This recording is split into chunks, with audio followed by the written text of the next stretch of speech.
Mariner Books and Harper Audio present Home of the Happy, A Murder on the Cajun Prairie by Jordan LaHaye Fontenot. Read by Christine Lakin. A note before we begin. Don't forget to download the accompanying enhancement PDF from your audiobook provider. It contains a bibliography. For all of Aubrey LaHaye's descendants, but especially for my dad. List to the mournful tradition, still sung by the pines of the forest. List to a tale of love in a cotty, home of the happy. Henry Wadsworth Longfellow, Evangeline. Author's note. The story in your hands is built from what remains of a devastating event that occurred 13 years before I was born.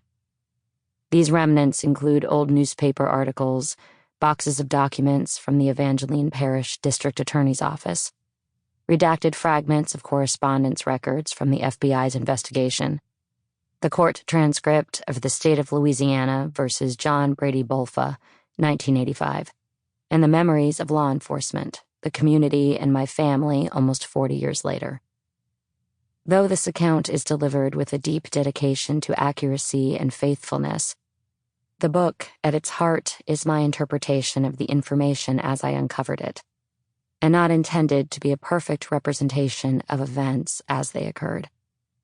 The narrative follows my investigation of the 1983 murder of my great-grandfather, Aubrey LaHaye, a first-person narrative occasionally interspersed with scenes drawn from a past I was not present for.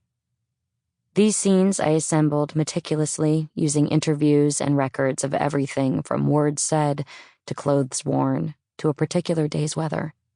Still, there are inevitably details and exchanges lost to time, and I have sparingly used my imagination, informed by knowledge of the world of Evangeline Parish and its people, largely my own family, to fill in gaps and portray situations with the nuance and complexity of life.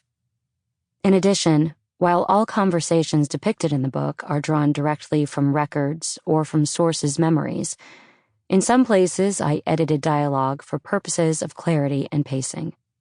Where there are conversations drawn from my own memory, such as those with my father, I have on occasion created composite scenes to illustrate the crux of many conversations that took place over the course of years. A note on names. As you will soon discover, the social world in which this story takes place is a remarkably small one. A rural parish largely populated by a collective of multi-generational families. Evangeline is a place where someone you meet on the street is more likely a cousin than not. It is equally common to encounter others with whom you share a last name, but no known shared lineage, or a lineage that goes so far back as to have been forgotten.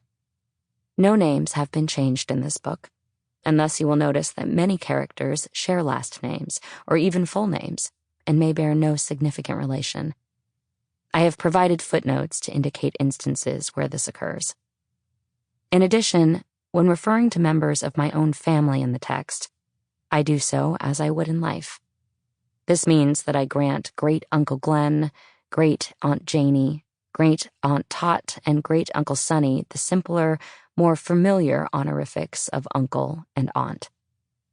My dad's 4 siblings, Danny, Suzette, Jay, and Nick, and their spouses, are named as such the first time they are referenced as aunts and uncles. But I also refer to my father's living first cousins, Jody, Richard, Sandy, Billy, Dusty, and Ann, and their spouses as uncle and aunt instead of cousin once removed. As much as this story is about a murder, and about a place, and about a family, it is also a struggle for knowledge, for answers, for truth, a struggle that continues far beyond these pages. It is a grappling with things unknown, and things that might never be known, and how we carry on despite it. I have laid these gaps, these questions bare. They are in many ways at the very center of this story, my family's story, which has become, these past 8 years. Sample complete. Ready to continue?